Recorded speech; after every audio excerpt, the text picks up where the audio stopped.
ዋትስአፕ ፋሚሊስ እንዴታላችሁ? እንዴታመሻችሁ? እንደከመማችሁ ያለውላችሁ ዛሬም እንደተለመደው እጅግ አዝናኝ ልብ አንጠልጣይ እና ታሪካችን ጀምሮ እስከሚጠናቀቅ ድረስ ልባችሁን የሚያንጠለጥል አንድ እጅግ አስገራሚ ታሪክ ይዤላችሁ መጥቻለሁ። ከእናንተ የሚጠበቀው ላይክ፣ ሰብስክራይብ፣ ኮሜንት ማድረግ ብቻ ነው። እንዲሁም ከታሪካችን መጀመሪያ እስከ መጨረሻው ድረስ አብራችሁ መቆየት ብቻ ነው። ስለዚህ ምንም ወይስ ሳናበዛ ወደ ታሪኩ እንሄዳለን። ዳይ ወደ ታሪኩ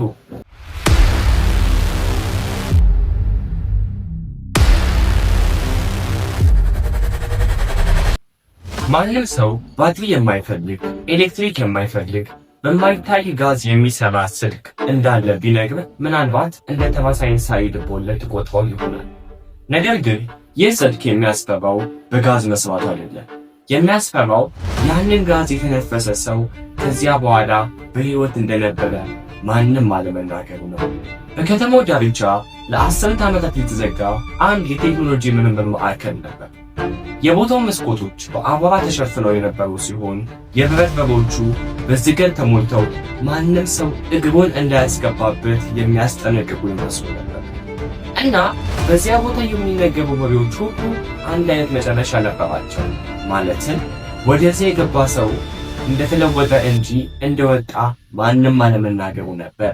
በአንድ ቀን የተጣሉ ዕቃዎችን የሚሰበስብ አንድ ወጣት በዚያ ሕንፃ ውስጥ ከገባ በኋላ በብረት ካዝና ውስጥ በጥቁር ጨርቅ ተሸፍኖ የተቀመጠ ከሌሎች ስልኮች ሁሉ ፈጽሞ የሚለይ መሳሪያ አገኘ።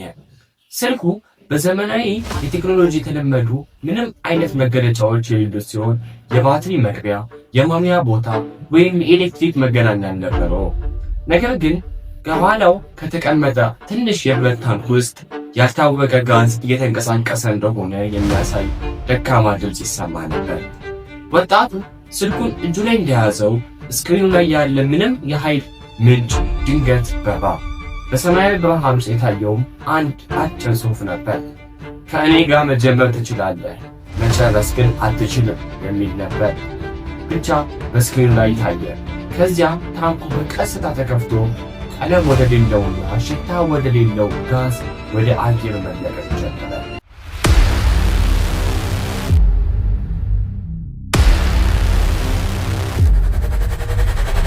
በመጀመሪያ ምንም ነገር እንዳልተፈጠረ ቢመስልም ጥቂት ደቂቃዎች ካለፉ በኋላ የክፍሉ አየር የተለየ ክብደት ያለው መስሎ መታየት ጀመረ። ግድግዳዎቹ እንደሚተነፍሱ ቀስ ብለው ሲወጡና ሲገቡ ይታዩ ነበረ። በመስኮቱ ላይ የነበረው የራሱ ጥላ ከእሱ እንቅስቃሴ ጋር መሄዱን አቁሞ ራሱን ችሎ መንቀሳቀስ ጀመረ። የግድግዳው ሰዓት ወደ ኋላ መቁጠር ጀመረ እና የሚሰማው እያንዳንዱ ድምፅ እንደ ሩቅ ዋሻ ውስጥ ከተነገረ ቃል በኋላ የሚመጣ ማስተጋባት ሆኖ ተቀለወጠ። ስልኩ በየሰዓቱ በራሱ ይበራ ጀመር።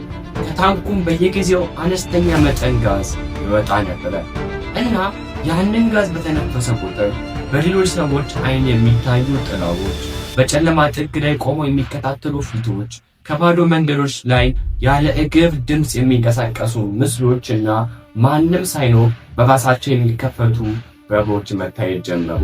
ይህም ከቀን ወደ ቀን እየተባባሰ ሄደ እንጂ አንድም ጊዜ አልቀነሰ። በአንድ ምሽት በልቡ በራሱ ካሜራውን ሲከፍት በስክሪኑ ላይ የታየው የክፍሉ ምስል ነበር። ነገር ግን በእውነተኛው ክፍል የሌለ አንድ ጥቁር ሰው በስክሪኑ ከጀርባው ቆሞ ይታይ ነበር። እርሱ ወደ ኋላ በፍጥነት ቢዞርም በክፍል ውስጥ ግን ማንም አልነበረም። ስልኩን እንደገና ሲመለከት ግን ያ ጥቁር ሰው የበለጠ ቀርቦ በስክሪኑ ላይ ቆሞ ይታይ ነበር። አይኖቹ ምንም ነጭ ክፍል የሌላቸው ሙሉ ለሙሉ ጥቁር ነበሩ። በቀጣዮቹ ቀናት የምርምር ሰነዶችን ሲፈልግ ይህ ስልክ ከብዙ ዓመታት በፊት በሚስጥር የተሰራ ፕሮጀክት መሆኑን አወቀ። ሳይንቲስቶችም ከባትሪና ከኤሌክትሪክ ነፃ የሆነ የመገናኛ መሳሪያ ለመፍጠር ሞክረው እንደነበር ተጽፎ ነበረ።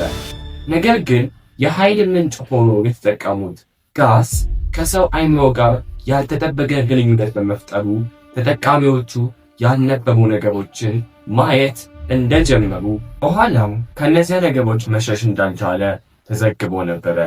ከዚያም በኋላ ስልኩን ለማጥፋት ያደረገው ሙከራ ሁሉ ከንቱ ሆነ።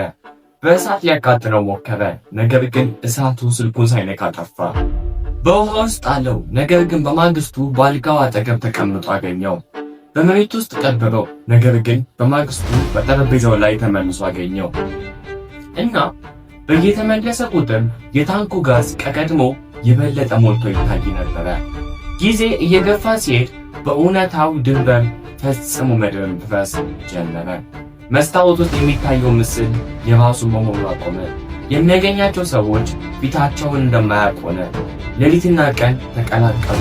ህልምና እውነት አንድ ሆኑ እና በመጨረሻ ስልኩ የፊት ካሜራውን ከፍቶ በስክሪን ላይ የሚታየው የራሱ ፊት ሳይሆን የሌላ ሰው ፈገግታ ነበር እና ያ ፈገግታ ቀስ ብሎ ወደ ራሱ ፈገግታ መቀየር ወይም መለወጥ ጀመረ። ከዚያ ምሽት በኋላ ያ ሰው ዳግመኛ አልታየም። ፖሊስ ቤቱን ሲፈትሽ የተሰበረ ዕቃ፣ የትግል ምልክት ወይም የመውጫ ማስረጃ አላገኘም። ነገር ግን በጠረጴዛው መሃል በሰላም የተቀመጠው ያ ጥቁር ስልክ ብቻ ነበር።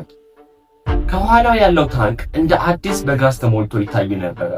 ስክሪኑ በራሱ በርቶ በነጭ ፊደላት የተጻፈው አንድ አጭር ምልክት ብቻ ታየ። ጋዙ አላለቀም፣ ቀጣዩን ባለቤት እየጠበቀ ነው የሚል አጭር ጽሑፍ ብቻ በተቀምጦ የሚታየው። ታሪኩ ይህን ይመስላል። እንዴት አያችሁት? ወደዳችሁት?